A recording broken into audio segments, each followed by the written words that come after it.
ہم نے سمجھا ہے کہ یہ بڑی محدود سی چیز ہے. رب ذوالجلال کی رحمت محدود نہیں ہے, اس کی رحمت لا محدود ہے.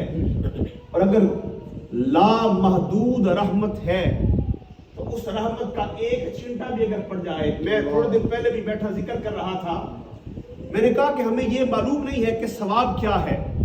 ہم کہتے ہیں کہ یہ کام کریں گے 10 نیکیاں ملیں گی, قرآن پڑھیں گے 1 حرف کے بدلے 10 نیکیاں ہیں, الف لام میم پڑھتے ہیں 3 حرف میں 30 نیکیاں ہیں. اب یہ نیکی کیا ہے؟ نیکی یہ ہے کہ نیک کام کرنے پر, اچھا عمل کرنے پر, نوافل پڑھنے پر, قرآن پڑھنے پر, درود پڑھنے پر رب تعالیٰ اس کے بدلے میں جو تمہیں ثواب عطا کرتا ہے وہ نیکی ہے. اب ثواب کیا ہے؟ ثواب دینا رب کا اور اپنی بارگاہ خاص سے کیا ہے کہ بندہ نیک کام کرتا ہے, رب تعالیٰ اسے ثواب کی صورت میں لیتا ہے کہ اس بندے پر اپنی رحمت کی نظر فرماتا ہے. سمجھ میں آئی بات؟ بلند آواز سے کہہ, یعنی ثواب کیا ہے؟ ہم نے نیک کام کر لیا, نفل پڑھے ہم نے, ہمیں نامہ اعمال میں کسی نے کہا عالم دین نے کہ 10 نیکیاں لکھی گئی. اب وہ 10 نیکیاں کیا ہیں کہ رب ذوالجلال نے اپنی بارگاہ خاص سے اس بندے کے لیے ثواب کا تحفہ دیا جو 10 نیکیوں کی صورت میں ہے. اب وہ جو ثواب کا تحفہ رب نے دیا وہ کیا ہے؟ نہ وہ اس کی کیمیت ہے, نہ اس کا حجم ہے, نہ اس کا وزن ہے, نہ اس کی کوئی ایسی کیفیت ہے. وہ ثواب کیا ہے؟ رب ذوالجلال اپنے بندہ خاص پر اپنی بارگاہ سے نگاہ رحمت کرتا ہے, وہی ثواب ہے. اب رب نگاہ رحمت کرتا ہے, وہ ثواب ہے. اب حضور نبی اکرم صلی اللہ علیہ وسلم کا ایک فرمان سنیں اور اپنے ایمان کو جلا بخشیں. میرے آقا فرماتے ہیں من صلی علیہ واحدن, جو بندہ میری ذات پر ایک بار درود بھیجتا ہے, درود سرکار کی ذات پر ہے, اور حضور نبی اکرم صلی اللہ علیہ وسلم رب کے محبوب ہیں, رب کے محبوب ہیں. اب درود بھیجا جاتا ہے سرکار کی ذات پر, ریٹرن میں بارگاہ خدا سے جواب آتا ہے. سبحان اللہ, سبحان اللہ. یہ بڑی لطیف باتیں ہیں سمجھنے کے لیے. ہم درود بھیجتے ہیں مصطفیٰ کی ذات پر, جواب آتا ہے رب کی بارگاہ سے. اب میں سلام کرتا ہوں برہانی صاحب کو, مجھے یہ جواب دیتے ہیں. میں سلام کرتا ہوں لیاقت بھائی کو, میں سلام کرتا ہوں حضرت کی بارگاہ میں, مجھے یہ جواب دیتے ہیں. اب اگر میں انہیں سلام کرتا ہوں, پاس میں کھڑے داؤد بھائی ہیں, وہ جواب دیتے ہیں, یہ بولتے نہیں ہیں. دنیا دار سارے, دنیا کا تقاضا یہ ہے, سب کہیں گے سلام انہیں کیا جا رہا ہے, جواب آپ کیوں دے رہے ہیں؟ جتنا بھی پیار ہو, بیٹے ہو, مرید ہو, متعلقین میں سے ہو, کچھ بھی ہو, آپ کہیں گے سلام انہیں کیا جا رہا ہے, جواب آپ کیوں دے رہے ہیں؟ اور پہلے تو دیتا کوئی نہیں ہے, کوئی دے گا تو آپ گریبان پکڑیں گے, بھائی سلام انہیں کیا, جواب آپ کیوں دیتے ہیں؟ یہاں نظام الٹا ہے, یہاں قانون بدلا ہے. اللہ فرماتا ہے سلام میرے محبوب کو کرو, جواب میں خدا دوں گا. سلام میرے محبوب کو کرو, جواب میں خدا ہو کے دوں گا. اور مولا سلام کا جواب کیسے دیا؟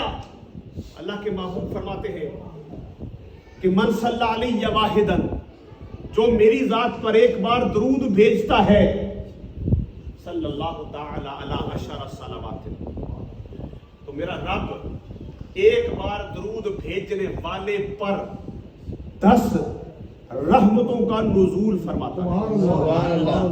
سمجھ میں آئی بات؟ بات پھر وہیں آ گئی کہ 10 رحمتیں ہوں گی. اب رحمت کیا ہے؟ رب ذوالجلال کی نظر, رب ذوالجلال کی نظر. اب مجھے ایک بات یہ بتائیے کہ اگر اللہ جو تمام کائنات کا مالک, تو تمام کائنات کا خالق, جو بادشاہوں کا بادشاہ, جو صرف کن کہے ساری کائنات مارد وجود میں آ جائے, اللہ فرماتا ہے من اراد شیئا ان یقول لہ کن فیکون. اللہ فرماتا ہے جب میں کسی کام کے کرنے کا ارادہ کرتا ہوں, صرف اتنا کہتا ہوں ہو جا, وہ چیز ہو جاتی ہے. اب رب ذوالجلال جو کسی کے محتاج نہیں ہے, جو بادشاہوں کا بادشاہ ہے, جب بندے پر نظر رحمت کرتا ہے 10 مرتبہ, تو وہ اس کی شان کے لائق ہے. اب 10 مرتبہ نظر رحمت رب ذوالجلال نے کی, اس کی ایک رحمت کا اندازہ کون لگائے گا؟ ہم تو کیلکولیٹ لے کے بیٹھے ہیں کہ 10 رحمتیں ہیں اور یہ بڑا ثواب ہے، لیکن اس کی ایک رحمت کا کوئی حساب لگا کے بتائے کہ اس کی ایک رحمت کتنی ہے؟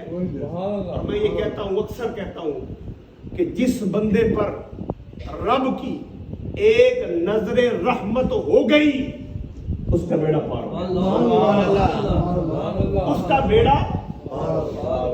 اب اللہ رب العزت جس کی طرف نظر رحمت کرے بھلے ایک ہی کرے، بھلے ایک ہی کرے، اب وہ خدا جس میں بخشنا ہے، دنیاوی مثال اگر دے تو اگر جج کسی کے ساتھ بڑا قریبی ہو اور جج صاحب کے سامنے جا کے اتنی گزارش کرے کہ تھوڑی شفقت کریو، تھوڑی مہربانی فرمائیو، کوئی تھوڑا ہمارا خیال کیجئے گا، جج صاحب کہیں جی ٹھیک ہے، کیس آ گیا سامنے، وکیل نے بڑی جرا کی، جج صاحب اب فیصلہ لکھنے لگے، خیال آیا فلانے بندے نے مجھے کہا تھا بھئی تھوڑی شفقت، تھوڑی رحمت، تھوڑی نظر، جج صاحب نے جہاں پر پھانسی کا حکم تھا وہاں پر معافی نامہ لکھ دیا، معافی نامہ لکھ دیا۔ اب کیا یہ شفقت ہے نا؟ یہ جج کی شفقت ہے، بلا تشبیہ و بلا مثال۔ اسے یہ بھی پتا ہے جج کو یہ میرا فیصلہ اگر قانون کے خلاف ہوا مجھے اس کا جواب دینا پڑے گا، مجھے حساب دینا پڑے گا، اس کے اوپر اپیل بھی ہو سکتی ہے، دوسرا وکیل بھی آ سکتا ہے، دوسرا جج بھی آ سکتا ہے اور ججوں کا بینچ بھی بیٹھ سکتا ہے، سارا کچھ ہو سکتا ہے۔ اس کے باوجود متعلقات کا خیال کرتے ہوئے نظر کرے، اسے معافی نامہ لکھ دے۔ اب رب ذوالجلال جس نے کسی کو جواب بھی نہیں دینا، رب ذوالجلال نے کسی کو جواب بھی نہیں دینا، اس کے سامنے کسی نے جرا بھی نہیں کرنی، اس کے سامنے کسی نے اپیل بھی دائر نہیں کرنی کہ مولا تیرا فیصلہ غلط ہے، کسی نے کچھ کہنا بھی نہیں، رب نے جو فیصلہ کر دینا ہے لوگوں نے مان دینا ہے۔ اب رب ذوالجلال فرماتا ہے کہ مجھے خیال ہے اپنے محبوب کی سفارش کا، مجھے خیال ہے اپنے حبیب کی سفارش کا، مجھے خیال ہے اپنے حبیب کے تعلق کا کہ یہ میرے مصطفیٰ کا امتی ہے، اس لیے ایک نظر رحمت کی اس کا بیڑا پار ہو گیا۔ یہ بڑی لطیف باتیں ہیں، انشاءاللہ تعالیٰ پھر کبھی انشاءاللہ موقع ملا تو اس طرح کی گفتگو ہوگی، اور یہ اس طرح کی گفتگو جب چلتی ہے تو پھر محفل پہ ایک روحانیت چھا جاتی ہے۔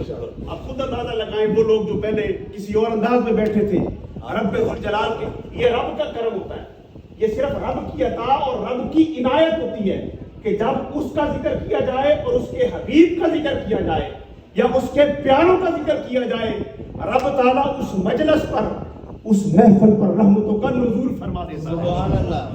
حضرات گرامی کی طرف دعا فرمائے اللہ تعالیٰ ہمیں محبت خدا اور محبت مصطفیٰ نصیب فرمائے، اور پھر محبت صحابہ اور محبت اہل بیت نصیب فرمائے، پھر محبت اولیاء، پھر محبت صلحاء نصیب فرمائے۔